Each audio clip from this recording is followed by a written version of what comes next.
नाज़रीन, दुनिया में बहुत सी कौमें और कबीले आबाद हैं। हर कबीला अपनी अलग शनाख्त, रिवायात, कल्चर और तारीख रखता है। मैं साजिद भट्टी और आप देख रहे हैं हमारी सीरीज़ मेरा कबीला।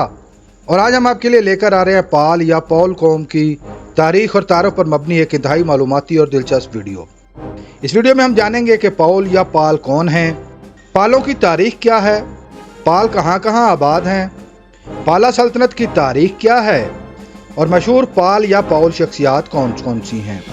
पाल या पौल बंगाल की एक मशहूर ज़ात या कौम है। इनको बंगाली खश्तरी भी कहा जाता है। पाल संस्कृत ज़बान का लफ्ज़ है जिसका मतलब है मुहाफ़िज़। अगर ये वीडियो आपको पसंद आ रही है तो इसको लाइक कीजिए, शेयर कीजिए और मज़ीद मालूमाती वीडियोज़ हासिल करने के लिए चैनल को सब्सक्राइब कर लीजिए और बेल आइकन को दबाइए। भारत के मुख्तलिफ इलाकों में मुख्तलिफ कौमों में भी पाल टाइटल इस्तेमाल किया जाता है। वस्ती भारत के आहिर भी अपने नामों के साथ पाल का टाइटल इस्तेमाल करते हैं। ग्वालियर के परमार राजपूत और नेपाल के ठाकुर भी अपने नामों के साथ पाल लिखते हैं। हिंदुस्तान में हिमाचल प्रदेश और उत्तर प्रदेश में जानवर पालने वाले गडरिये भी अपने नामों के साथ पाल का इजाफा करते हैं। ये लोग जानवर पालने की वजह से पाल कहलाते हैं, जैसे बकरी पाल और घोड़े पाल वगैरह। मगर बंगाल के पाल ताकतवर सियासी लोग शुमार होते हैं। इनकी झैली शाखों या गोतों में तेली, तिल्ली, मारकर और बारोजीपी इंतहाई मशहूर हैं। साधु ग्वालीपाल के मुताबिक सूरज सीन की 83वीं नस्ल में ग्वालियर के राजा ने अपने नाम के लिए पाल का लफ्ज़ इंतखाब किया, जिसके बाद उसकी औलादें पाल कहलाने लगीं। पाल नस्ल के असल के बारे में तारीख में बहुत ज़्यादा मालूमात दस्तयाब नहीं हैं। पालों ने सबसे ज़्यादा शोहरत 8वीं सदी ईस्वी में पाई, जब पालों ने अपनी एक सल्तनत कायम की जिसे पाला सल्तनत कहा जाता था। यह सल्तनत 400 साल तक कायम रही। पाला कबीला के बारे में रिवायत है कि उनके आबाओ अजदाद बुद्ध मत से ताल्लुक़ रखते थे और वो बुद्ध मत के बानी माने जाते हैं। 750 ईस्वी में गोपाल नामी एक शख्स ने पाला सल्तनत की बुनियाद रखी, जिसका मरकज़ बंगाल था। यह सल्तनत कानपुर से आसाम तक फैली हुई थी। पाला कबीला से ताल्लुक़ रखने वाले लोग भारत के अलावा बांग्लादेश में भी पाए जाते हैं। पाला सल्तनत का दारुल हुकूमत गौड़ा था। पाला इंतहाई बहादुर और जंगजू कबीला है। इनकी फौज इंतहाई तरबियत याफ्ता थी और इस फौज का बड़ा हिस्सा हाथियों पर मुश्तमिल था। रामचरितम इसकी तस्दीक करते हैं कि वरेंद्र यानी शुमाली बंगाल के पालों का असल वतन जंकालो था। पालों और समुद्रों के दरमियान बहुत गहरा ताल्लुक था। रामचरितम ने पालों के 15वें शहनशाह रामपाल को खश्तरी बयान किया है, जबकि मंजूश्री मलका में पालों को शूदर भी बयान किया गया है। पीतल की मिलने वाली कदीम तख्तियों से यह साबित होता है कि ये बुद्धिस्ट थे। शीशोंग की सल्तनत के जवाल के बाद बंगाल का खित्ता अनारकी का शिकार हो गया। खित्ते में कोई मरकजी अथॉरिटी बरकरार न रही। छोटे छोटे सरदारों के दरमियान हर वक्त लड़ाइयाँ होती रहती थीं। इसी दौर में 750 ईस्वी को गोपाल ने पाला सल्तनत की बुनियाद रखी। इस दौर में गोपाल का अरूज एक अहम सियासी वाक़या था। उसने 770 ईस्वी तक हुकूमत की। गोपाल के बाद उसका बेटा धर्मपाल राजा बना। उसके बाद उसके पोते देवपाल ने तख्त संभाला। धर्मपाल ने कनौज में इंद्रनोदा को शिकस्त दी और चक्कर योद्धा को तख्त पर बिठा दिया। फिर विस्तराज के बेटे नागाबड़ दोम ने कनौज फतह कर लिया और धर्मपाल को जबरदस्त शिकस्त हुई। मगर जल्द ही धर्मपाल ने राष्ट्रकूट के राजा गोविंदा III के साथ मिलकर इत्तेहाद कर लिया और नागाभट्ट को शिकस्त दे दी। धर्मपाल के बाद उसके बेटे देवपाला ने इक़्तिदार संभाला। देवपाला को पाला सल्तनत का एक इंतहाई ताकतवर राजा माना जाता है। देवपाला ने अपने दौर में सल्तनत को बहुत ज़्यादा वसअत दी और उसे इंतहाई मजबूत किया।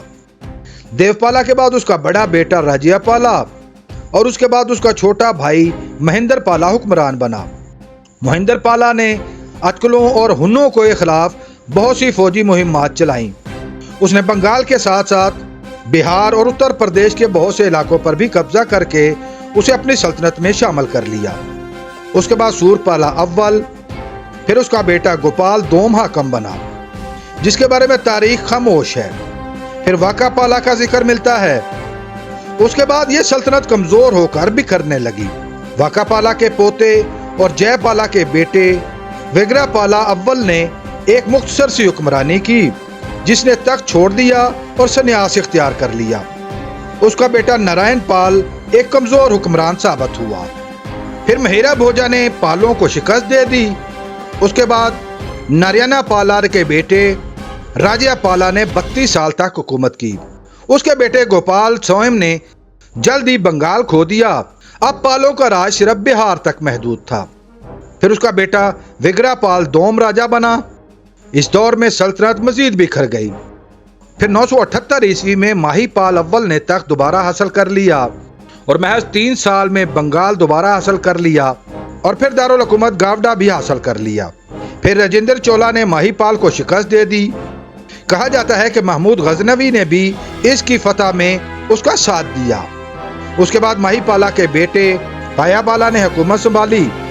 उसने कलाचोरी राजा किरण को शिकस्त दी। दूसरी तरफ नयापाल के बेटे विग्रहपाल स्वयं ने बंगाल पर हमला कर दिया। चालुक्य राजा विक्रमादित्य शशम ने विग्रहपाल को शिकस्त दे दी, जिससे पालों की ताकत मजीद कमजोर हो गई। उसके बाद रामपाला और फिर कुमारपाला ने इक्तदार संभाला। कुमारपाला के दौर में मेरूप में बगावत फूट पड़ी, जिसे कुचल दिया गया। कुमारपाला के एक ताकतवर वजीर वेदिया देवा ने कुमारपाला के मरने के बाद अपनी अलग हुकूमत का ऐलान कर दिया। कुमारपाला का बेटा बचपन में ही राजा बन गया। असल इख्तियारात उसके चचा दोनपाल के पास थे। फिर वर्मतों ने आज़ादी का ऐलान कर दिया। 1162 ईस्वी से 1200 ईस्वी तक गोविंदिया पाला और फिर पाला पाला ने हुक्मरानी की। अब सल्तनत इस कदर कमजोर हो चुकी थी कि उसका खात्मा हो गया और उसकी जगह मीना खानदान के इक़्तिदार ने ले ली। नाज़रीन, बड़ी बड़ी सल्तनतें तो ख़त्म हो जाती हैं, मगर तारीख में उनकी दास्तान हमेशा बरकरार रहती है। पाल या पौल कम्युनिटी से ताल्लुक़ रखने वाली बहुत सी शख्सियात ने ज़माने में नाम पाया, जिनमें मशहूर बिजनेसमैन भरमादास पाल, आर्टिस्ट गोगी सरोज पाल, गुलूकारा आदित्य पाल, अदाकारा अमला पाल, गुलूकार अम्मार पाल, म्यूजिशियन अनुराधा पाल, अदाकारा अर्पिना पाल, अदाकार इमरान पाल, अदाकारा पातीरा लेखा पाल, अदाकार राजीव पाल, फैशन डिज़ाइनर सितिया पाल, मज़ाहिया अदाकार सतील पाल, मशहूर जज दीपी प्रसाद पाल, रविलाश पाल और मशहूर सहाफ़ी और लिखारी क्रिस्टोदास पाल के नाम इंतहाई नुमायाँ हैं। उम्मीद आपको हमारी ये कावज पसंद आई होगी। आप इस वीडियो के बारे में अपनी कोई राय देना चाहें तो कमेंट बॉक्स का इस्तेमाल करें।